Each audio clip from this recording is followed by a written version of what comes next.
Hey y'all, Troy here. Today's a pretty cool day. I've got someone next to me who you may or may not know. If you don't know him, you're about to right now. Eric Bostrom, multi-time AMA champion, all-around fast dude, all-around good guy. Today we're riding some electric motorcycles, which we'll get to later, but right now I want to welcome Eric. Thanks for joining me. Thanks, Troy. Thanks for coming out and playing in the canyons with me. Oh, beats being in the office. Yes, it does. Every time. Right. Now, you've been retired from the AMA scene for what, a couple years now? Yeah, 2011, so it's been a few. So what are you doing these days? Racing some bicycles for fun, but you know, like pretty active, and then some motorcycle development with Bramo. We've been chipping away. It's been a really stimulating project.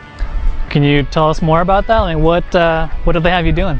Everything from my side is mostly to make the electric bike feel very much like a motorcycle, you know, to make the platform stable, develop the chassis, and then make the throttle response on, you know, both the acceleration side and the deceleration side feel very intuitive, and we're making ground. So how did the two of you and Bramo, hook up and get together? How did this whole thing start? Good question. I was sitting around in 2012 going, I want to ride some motorcycles, you know. I've been spinning my brains out on the bicycle, and they invited me to go to Laguna Seca and race the FIM round on the E-Moto World Championship or whatever it was called at the time. so I you know, it sounded like a good idea, and I went out and rode the bike, and I said, oh, bike needs some work, guys.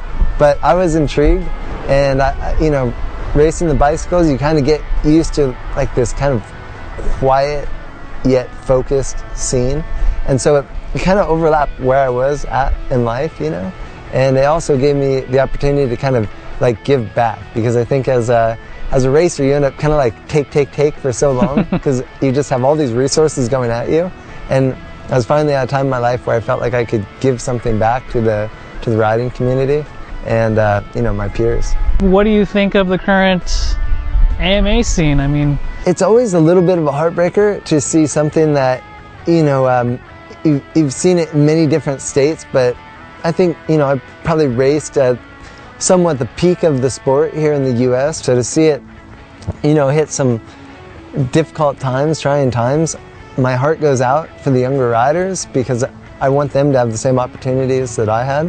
However, like the racing on the racetrack, like if you look, you know, from a very narrow scope, the racing's been really good. So all of that is really healthy. It's just the opportunity isn't what it was, and there's limited spots, so that's why you'll see more, you know, runaway kind of shows, because there's just fewer competitive machines.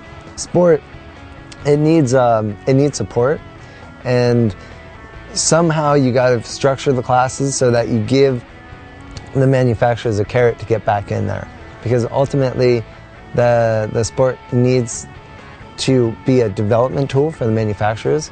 That's why, you know, a company like Bramo goes and races their motorcycles, is so that you know, the development and the improvements will see their way into production in the future years.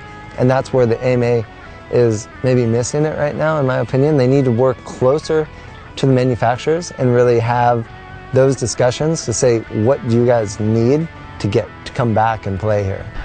Let's move on from the present and go towards the past and talk about your career. Can you walk us through some of your highlights? What are some of the best moments you have as a motorcycle racer, as an international motorcycle racer? I mean, you've had quite a career. What were some of the best points for you? It was 2001, and my brother and I, it was Laguna Seca World Superbike. I think Ben and I had like some, you know, like you know, pretty good times going into the race, and then at the racetrack we're out there riding around, and you know, like FP1 and FP2, and it was like Bostrom at the top of the board, and then you like start like looking down, and then it was like, you know, Edwards, Bayless, Hodge, and like all the, you know, all these big names, Hagen, just on and on, and it just like that, I don't know, like full heart of seeing, you know, like just, you know, the Bostrom name duplicated at the top of the screen. It stayed like that for most of the practice sessions, and you know, we had a great weekend. We both ran up front. Ben won both races. I won the AMA race. Like, it was a cool weekend. Just had a Yeah, I think I won the 600 race too. I mean, we won everything that weekend. I didn't win I raced World Superbike, and but you know, the point was it was just there was so much energy, and the fans of motorcycle race are really passionate and really cool, and they just like took it up like several notches. So what would have been all time went like way beyond that.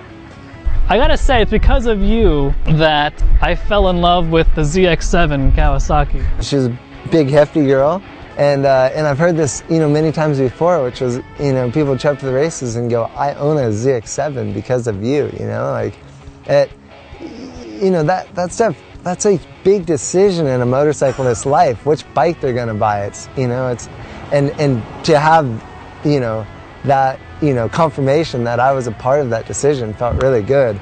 You know, it's an older era bike. It did a lot of things differently than bikes do today. I think, you know, bikes today sort of work on getting grip, and they kind of force themselves into the asphalt. And, you know, the older era bikes sort of slid around on top and just danced around. But with that, you had a ton of front end feel, and the whole bike, I always knew right where I was at. I felt like I could really override the bike and just disrespect the shit out of the thing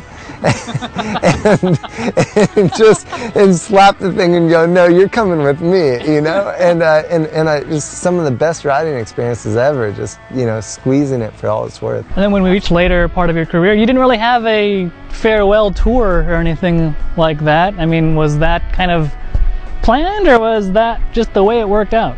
What happened is in 2006, I you know, rode real well, and then 2007 we went back to superbike racing with Yamaha, and I was riding again, like I was riding good, you know, and we were finishing on the podium on a bike that shouldn't have been on the podium. But as long as, like, say, as long as you rode the bike and you really felt like you made the thing dance, like that was enough for me, because I really raced as more to race the racetrack than the competitor. I like that feeling of trying to get everything out of the bike. And so the reason that I kind of ended up going away from things is in 2008 the R1 actually became a really good superbike. The development had come a long ways. There was some collaboration with the Italian World Superbike team, and I didn't ride the bike well, and that, I think, really just was too much for me to bear. That something that I felt like I had done so well for so long and came somewhat natural. I was, you know, just overthinking it and not getting everything out of the machine. I felt like I was doing the bike a disservice. So I took a break, because I don't know, I think I lost my way a little bit. I'm gonna say some names, and I'd like to hear what you have to say about these names. Good, bad, ugly, otherwise. Be honest, tell the truth. Okay. Here we go, you ready? Yeah. Matt Mladen. Ugly. I love it, I love it! Perfect. Great competitor, but he was 180 degrees opposite from everything I was about, which was like, you know, racing the track and having a good time being at the track, and it seemed like he just raced to beat the competition, and he wanted to be as far away from the track and the people as possible. Oh, this is going to be good. Here's a good one. Ben Bostrom. Ben Bostrom is the guy that everyone would love to wear his shoes. And care to elaborate on that one? Myself included. He just goes through life with a finesse, and you never really know, even Ben doesn't know which Ben he's going to be that day, and he can be the guy that is, you know, the fastest guy on the planet, and he might win a World Superbike race or grind Lance Armstrong off his back wheel on a bicycle, and he's done both. But then you might get the Ben that shows up and is just like, yeah, I'm here to like chill, and none of those things happen. Lastly, Eric Bostrom. Eric Bostrom. God, how do you shithead. Here's your chance. To be able to live the life where you like step into stardom and then step out of it, and you're able to kind of bounce back and forth.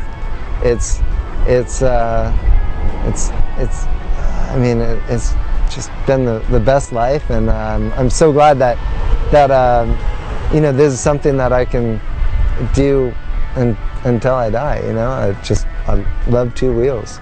It feels cool to kind of get this chance to come full circle, ride bikes with you now, sit here and chat with you, and just kind of spend a cool day together. So thanks, Eric. Thank you, Troy.